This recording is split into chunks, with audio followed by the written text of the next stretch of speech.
Welcome to This Week in the FGCL. I'm Gray Robertson. Tom Canterbury is sitting to my left. As, we usually do, we're sitting talking about softball. Hi, Yes. Tom. Hey, how's it going? Oh, I'm sunburned. I'm tired. Little bit. Pickleball has worn me out, but I persevere, and we're getting ready for the final stretch before the postseason. Yeah, it's been a fun season so far. There's been a few teams that have kind of separated themselves, but I don't think anyone is really out of it. It's going to be a lot of fun as we move in to this last week of regular season and then into the playoffs. Yeah, and I think it's very important that we make it abundantly clear what the postseason is going to look like, because I understand that there might be some questions. I want to make sure that everyone knows what the format is. Yes. So, single limb, we get rocking and rolling on Thursday. This is the big day. So the top 4 seeds will get a first round bye. Everybody else, 5 through 12, will be facing off on Thursday. And then, winner of 5, 12, 6, 11, 7, 10, 8, 9 will face 1 through 4 in the bracket. Mm-hmm. So quarterfinals and first round all on Thursday. Yes, we'll be down to semifinals by Friday. Yes. 4 teams left. Ideally, knocking that out just in case there's weather. Sure. You got to be prepared around here. It rains from time to time. Occasionally. Out of nowhere. At the drop of a hat. Yes. Why we have fancy waters to drink. Sure. And then the championship will be Saturday. Yeah. Yeah. So, very exciting. Right now, everything is just one and done. That's it. Single limb. Championship is one single game. One game. One shot. For it all. There's a song about that. Yes. If you had one shot. The Manatees... We can't sing it. We don't have the rights. No, I don't know the man. The Manatee Squeeze are in first place at 13-2. Queens are at 12-3. Aquanauts 11-4. When you mention teams separating themselves, those 3 immediately come to mind. Yeah, those would be the 3, and I think the reasons why is because they have the most consistent offense, and then they have at least one pretty much a shutdown pitcher. Yeah, and so that means, but that means that they are still susceptible because everybody has a good offense.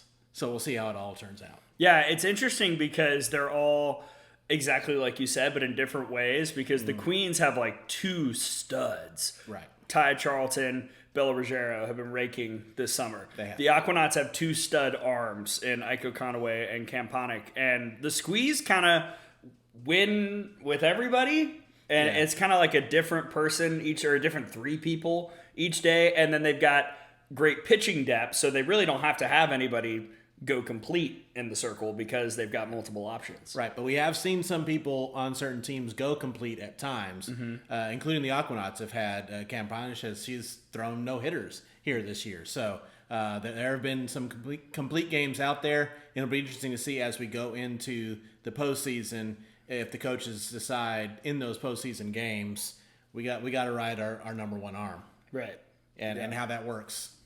If somebody is able to make a run out of those other than the top 4, if someone can make that run, does the pitching, the fatigue come into play there? Because they'll have to play at least 2 games on Thursday. Which is also why, as we look at the standings, that battle for 4th is so critical. Yeah. We've got the Bradenton Slice, the Manatee Impact at 9-6, 1 game back. Lakewood Ranch Rodeo, River Mocs are 2 games back at 7-8.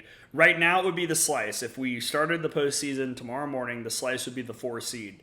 But I can't help but think of the dangers that abound with the Impact and Rodeo and River Mocs, considering some of the arm talent that they've shown off in the circle as well. Right, and the Impact have the history as well. And they have the experience of it. There was a lot of turnover, but there are some players that are back from last year's championship team, 2-time defending champion in the Impact. Depending on their draw, they could definitely be a team that makes a run. Is this where we talk about Lily Parrish? Lily Parrish is good.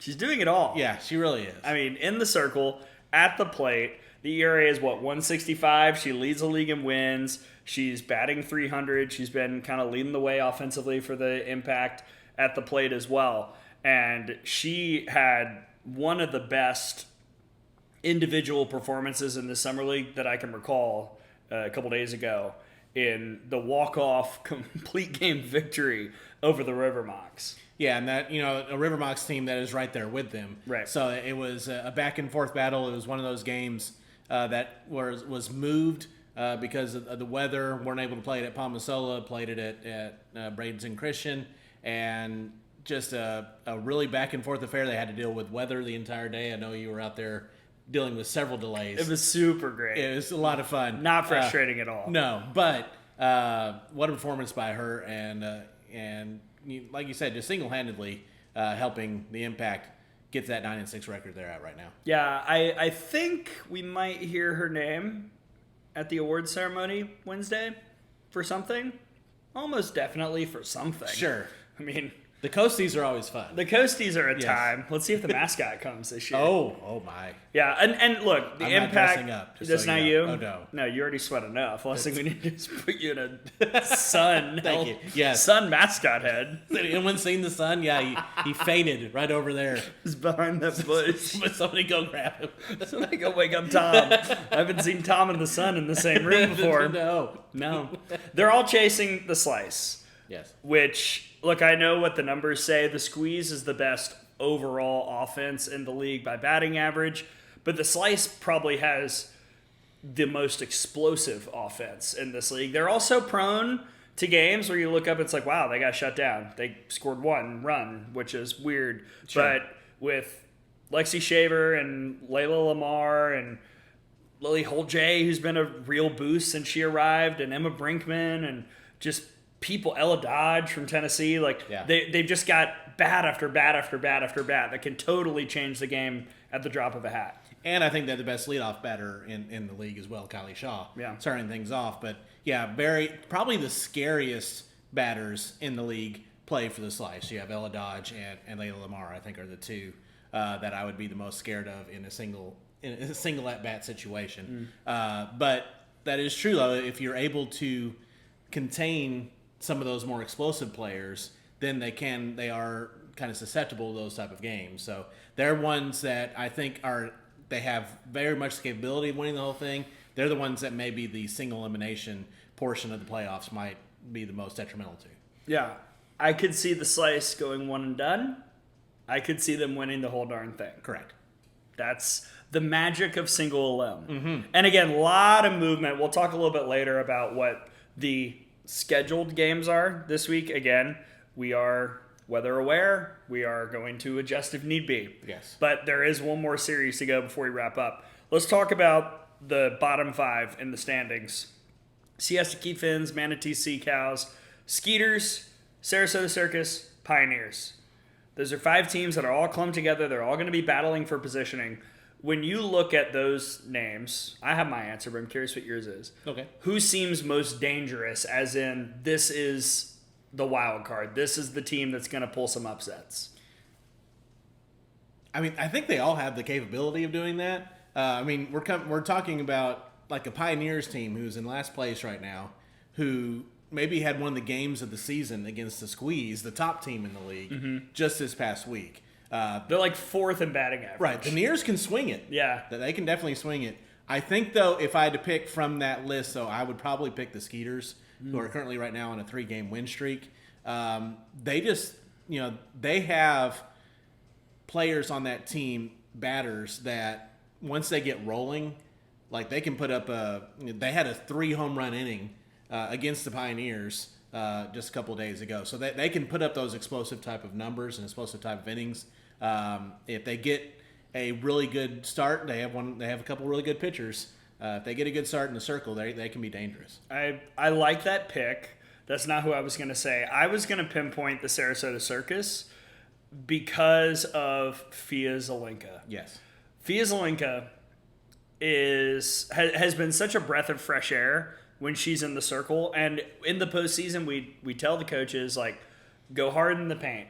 We're trying to get everybody at bats and innings, and it's all equal in the regular season. Postseason, the gloves come off. Yes. And I think you're going to see a lot of Fia Zelenka in the circle. And I kind of like the potential first-round matchup against the Rodeo, because the Rodeo offensively have not necessarily been super consistent all summer long. So I like that potential. And then they would maybe face, again, right now as it stands, the 3-seed Aquanauts, who have taken some kind of bizarre losses this year, including a run rule loss to Fia Zelenka and the Circus last week. So I kind of like the path as it sits right now for the Circus, and I think Via Zelenka is maybe outside of Grace Rourke, the pitcher amongst those 5 teams that I trust the most.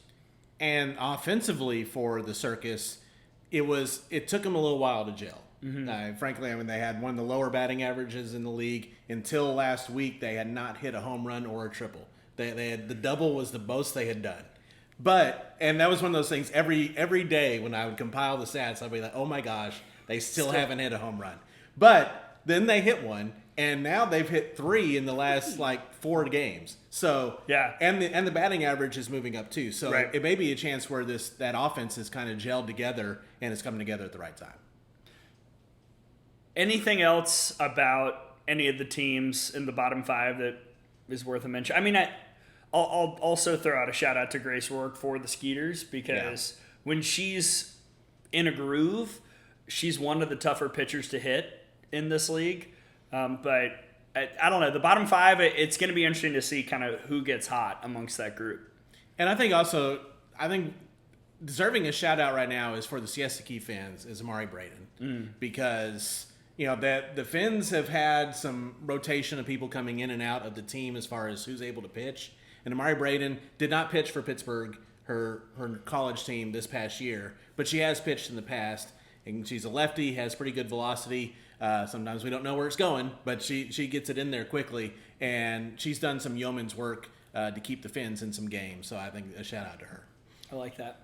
I like that pick. We've got games coming up starting today, tonight, tomorrow, whenever this is posted. Sunday, July 6th, right? Correct. Sunday, July 6th. This is, correct. Yes.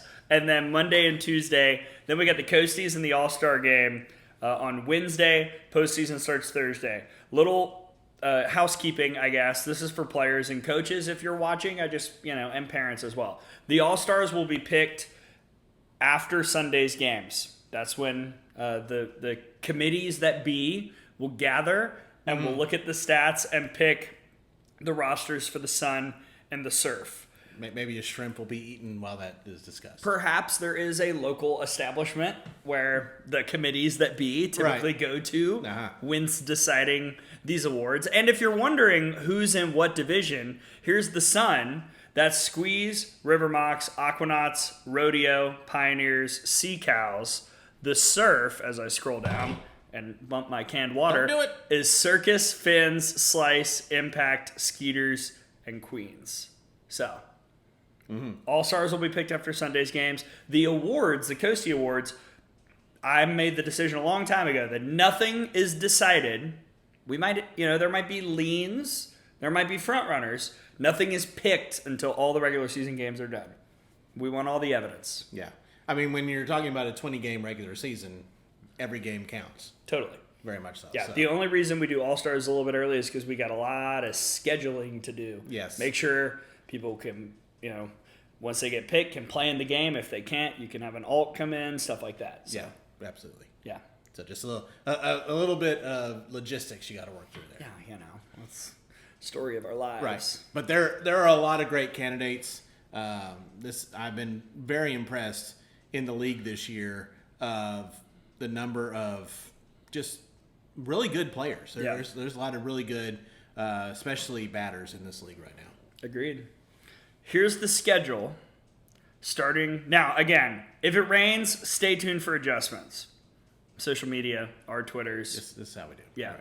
But Sunday right now, 9:30 a.m. Eastern Time, River Mocs at Sea Cows on Field 1. That's me. Pioneers at Aquanauts Field 2. That's Tom. Mm-hmm. And then noon Eastern Time, Impact at Circus on Field 1. Mm-hmm. Rodeo at Squeeze on Field 2. And remember, these are first games of a 3-game series. Correct. In the regular season. And they'll rotate Monday and Tuesday time slots. 2:30 Eastern Time on Field 1, Finns at Slice, Skeeters at Queens. So very interestingly, a lot of matchups where we just talked about a lot of positioning. This is kind of the first time ever in scheduling history where no one who's battling for a position is kind of playing another team battling for the same position.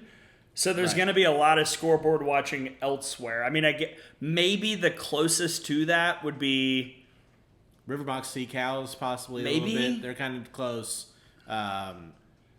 Rodeo Squeeze like Rodeo trying to Right. get top 4 and Yeah. but Squeeze is locked in, so there's nothing that'll change that. Right. So there's some, but like if you're somebody like say the Slice taking on the Fins, you can't afford a loss. Like if you play 3 games in that situation, you need to win probably all 3 of those to maintain yourself in the 4th spot. Correct. So that there are some possibilities for some teams to act as spoilers here in these last 3 games. Yeah, I'm looking at Impact at Circus, and I'm thinking, dadgum. Ashley Prangy's probably like, them? Like, man, I have to play FIA? When they are on the ascension, they're moving up. Right. Yeah. And Skeeters at Queens. If the Queens want to be the top seed, handle your business against the Skeeters, but that's not easy. As I just said, the Skeeters are on a 3-game heater right now. Yeah. So if they, especially the games that Grace Rourke is pitching, don't sleep on those games. Yeah. Any final thoughts before we say goodbye?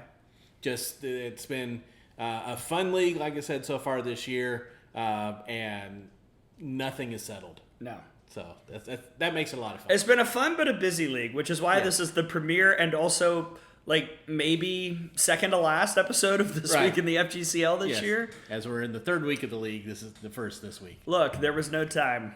There was never no time at all. But we're here. Right. We're ready. We will do another little thingamajig once the regular season is wound down. We will not have the awards at that point when it's that's a postable video, but we'll talk about the seedings and the playoff. We'll release that probably at some point Wednesday morning. So lots to dig into and get ready for before we close the regular season and dig into the bracket. Absolutely. It'll be a lot of fun. Yeah.